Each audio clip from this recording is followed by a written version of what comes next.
Shabbat Shalom, everybody. We are in 2 Kings 18, roughly page 403 in the scriptures. And it came to be in the 3rd year of Hosea, son of Elah, king of Israel, that Hezekiah, son of Ahaz, the king of Judah, began to reign. He was 25 years old when he began to reign, and he reigned 29 years in Jerusalem. And his mother's name was Avi, the daughter of Zechariah. And he did what was right in the eyes of Yahweh, according to all that his father David did.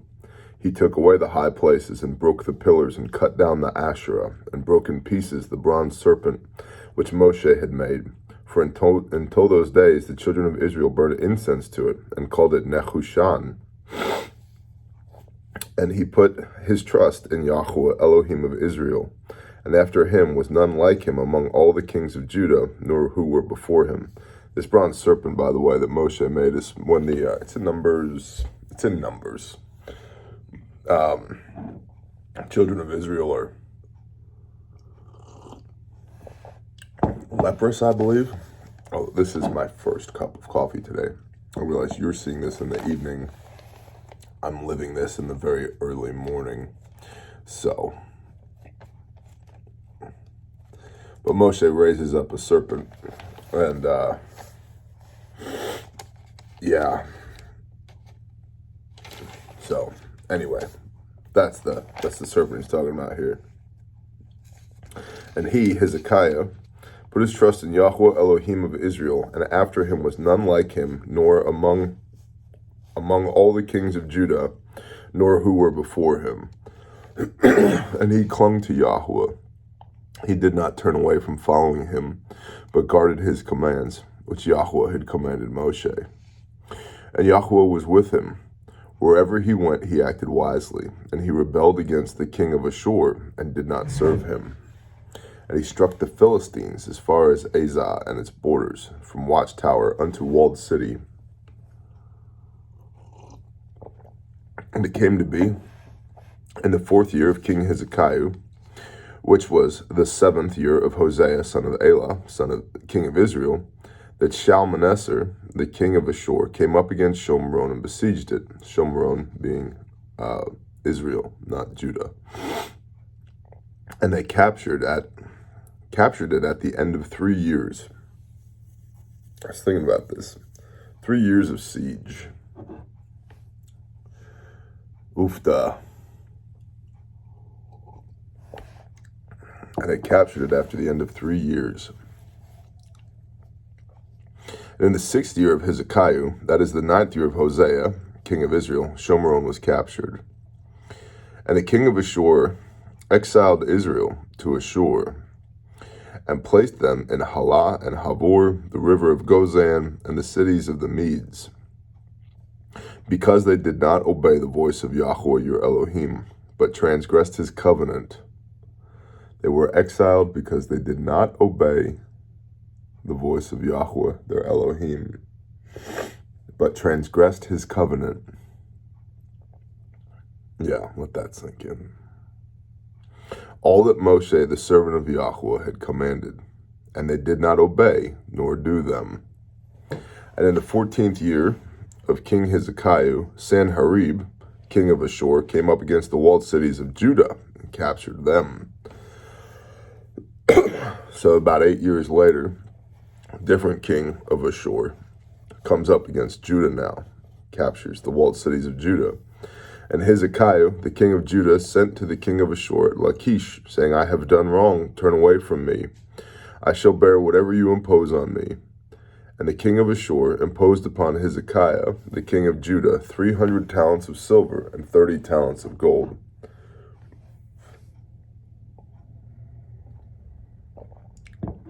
And Hezekiah gave him all the silver that was found in the house of Yahweh, and the treasuries of the king's house. At that time, Hezekiah cut off the doors of the Hekel of Yahweh, the temple, and the doorpost which Hezekiah, king of Judah, had overlaid, and gave it to the king of Ashur. And the king of Ashur sent the Tartan and the Rabshakeh and the Rabshakeh from Lachish with a great army against Jerusalem to King Hezekiah.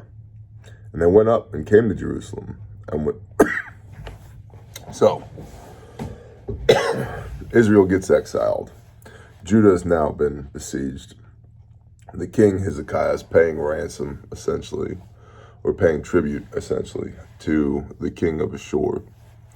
And so then the king of Ashur raises this great army, including the Tartans and the Rabshakeh and the Rabshakeh from Lachish with his own people, and he goes there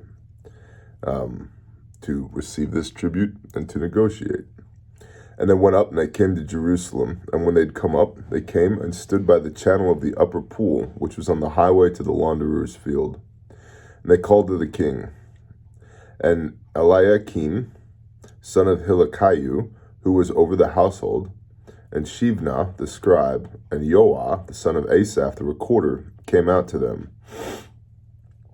And the Rabshakeh said to them, "Please say to Hezekiah, thus said the great king, the king of Ashur, what is this trust in which you have trusted? You have spoken of having counsel and strength for battle, but they are only words of the lips.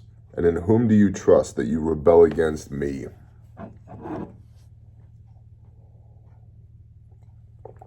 Now look, you have put your trust in the staff of this crushed reed, Mitzrayim, on which if a man leaves, it shall go into his hand and pierce it. So is Pharaoh, king of Mitzrayim, to all who trust him. But when you say to me, we trust in Yahweh our Elohim, is it not he whose high places and whose slaughter places Hezekiah has taken away? And he said to Judah and Jerusalem, bow yourselves before the slaughter place in Jerusalem.